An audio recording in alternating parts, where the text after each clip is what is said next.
سلام دوستان، امروز میخوایم در مورد faire دو و یا jouer un تفاوت این دوتا رو بررسی کنیم. سوالی هست که زبان آموزا همش دارن. faire دو رو کی استفاده کنیم؟ avec le sport، avec با نام اسپاق، و jouer un رو کی میتونیم استفاده کنیم؟ faire deux ou jouer un sont deux verbes qu'on peut utiliser pour parler du sport comme pratique. دو تا فعلی هستن که میتونیم ازشون استفاده کنیم وقتی که میخوایم بگیم یه ورزشی رو داریم انجام میدیم. با این وجود faire deux peut s'utiliser avec tous les sports. faire deux رو میتونیم با همه ورزش‌ها استفاده کنیم. مثلا میتونیم بگیم faire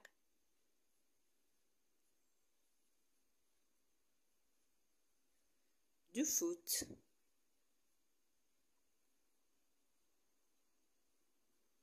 یا faire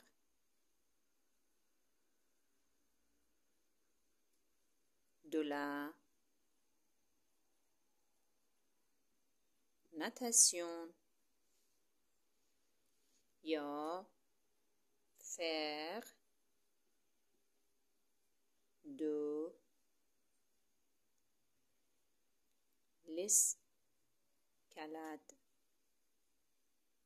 فوتبال بازی کردن، شنا کردن، faire de l'escalade، کوهنوردی کردن، صعود کردن، et beaucoup d'autres sports و ورزش های دیگه. اما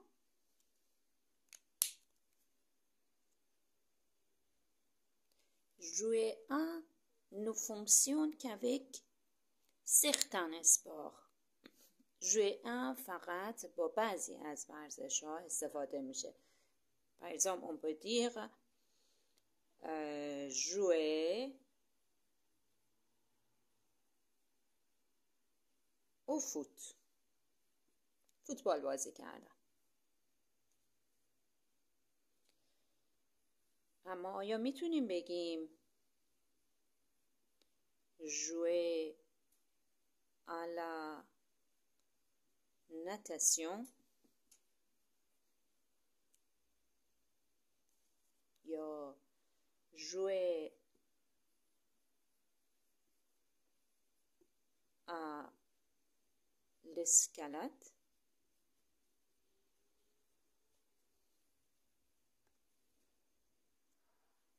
Non. Nous allons voir tout de suite quelles sont les différences d'utilisation. الان میریم ببینیم که تفاوت اینا چیه. چرا میتونیم بگیم jouer au foot ولی نمیتونیم بگیم jouer à la natation, jouer à l'escalade.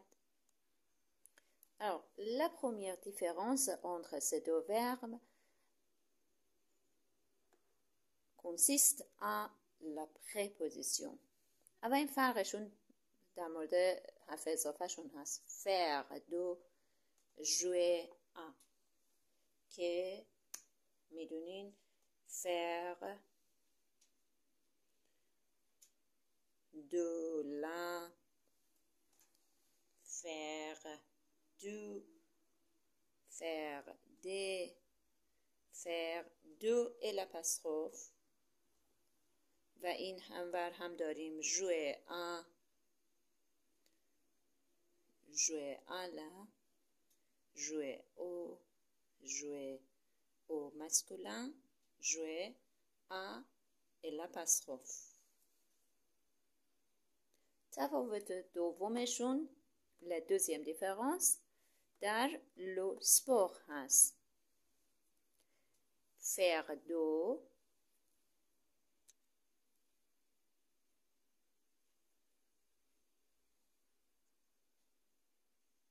Alors, le verbe faire est un verbe généraliste. یعنی یه فعل عمومی هست sans sens précis که مفهوم دقیقی نداره. Tous les sports vont alors pouvoir fonctionner avec faire do. برای تمام ورزش ها میتونن با faire do بیان. Par exemple, faire de la gymnastique, ورزش ژیمناستیک، faire de la natation، شنا، faire de la danse، رقصیدن، faire du foot، فوتبال، faire du ski، اسکی کردن، faire du tennis، تنیس بازی کردن، faire de l'équitation. Le verbe jouer do. jouer do به معنای signifie s'amuser.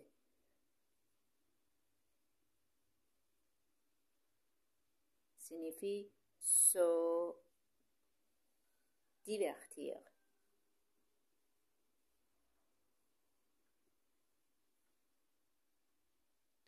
Et on ne peut pas s'amuser, on ne peut pas se divertir à tous les sports. برای تمام ورزش‌ها نمیشه گفت jouer چون به معنای سموزه هست، سرگرم شدن هست. Mais alors, avec quel sport peut-on jouer؟ با چه ورزش هایی میتونیم سرگرم بشیم، بازی کنیم، jouer کنیم؟ À votre avis, quel sport fonctionne avec jouer؟ من اینجا یه جدول درست میکنم. tous les sports گفتیم تمام ورزش ها میتونن با faire do بیان و بعد ببینیم با jouer à چه ورزش هایی میتونن بیان.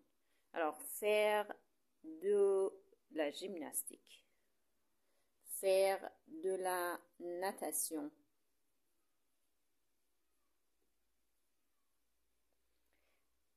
faire de la danse,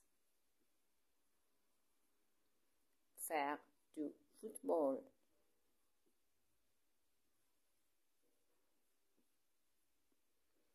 faire du ski, faire du tennis, faire des pompes,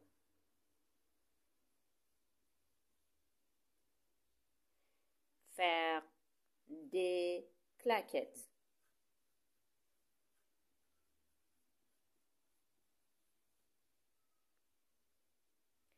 faire de l'équitation,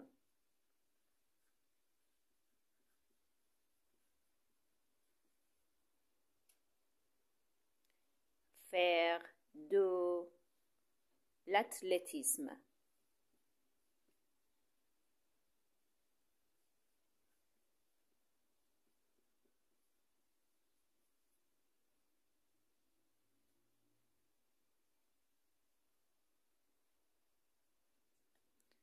از بین این سپورت ها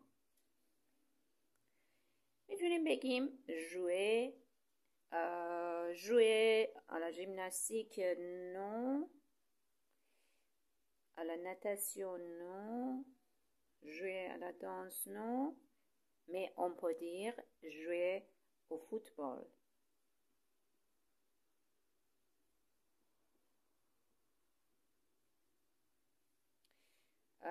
Jouer au ski non, jouer au tennis.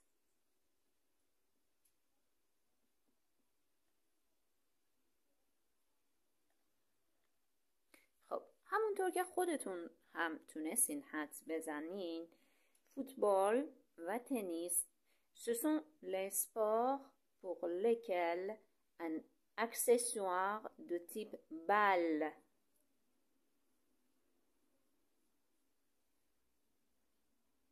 ou ballon est nécessaire. پس فوتبال و تنیس از اون جور ورزش هایی هستن که ما به ابزاری برای اون ورزش مثل بل و یا بلون نیاز داریم. پس اسپورت‌هایی مثل فوتبال، تنیس، بدمینتون،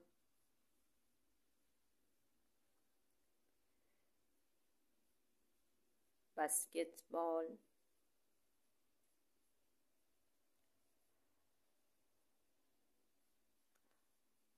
والیبال، اینها میتونیم با ژوئ هم ازشون استفاده کنیم. ژوئ او فوتبال، پس اینو دوباره اینجا می نویسم. ژوئ او فوتبال، ژوئ او تنیس، ژوئ او بدمینتون،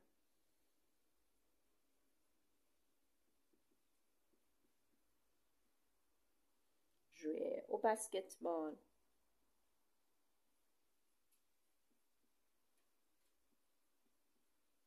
et jouer au volleyball.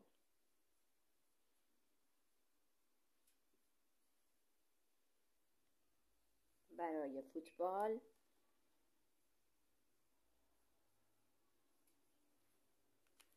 نیاز داریم به بالون، برای تنیس نیاز داریم به بال و برای بدمینتون نیاز به volant.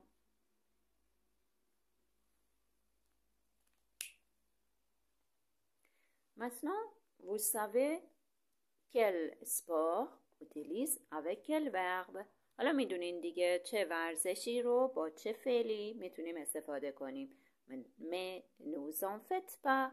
ای نگران نباشین. Si jamais vous avez un doute, اگر که یه موقعی شک داشتین، vous pouvez utiliser faire de à tout moment.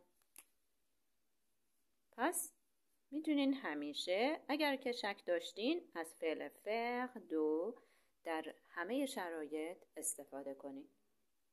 حالا اگر بخوایم یه خلاصه ای از درس بگیم، یادآوری faire de plus. faire de با چی استفاده میشه؟ tous les sports.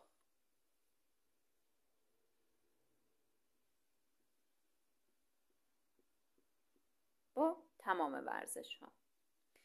mais jouer à با چی استفاده میکنیم؟ sport avec accessoires de jeu. با ورزش هایی که به یه وسیله برای بازی نیاز دارم. امیدوارم که از این درس استفاده رو برده باشین. Et à bientôt.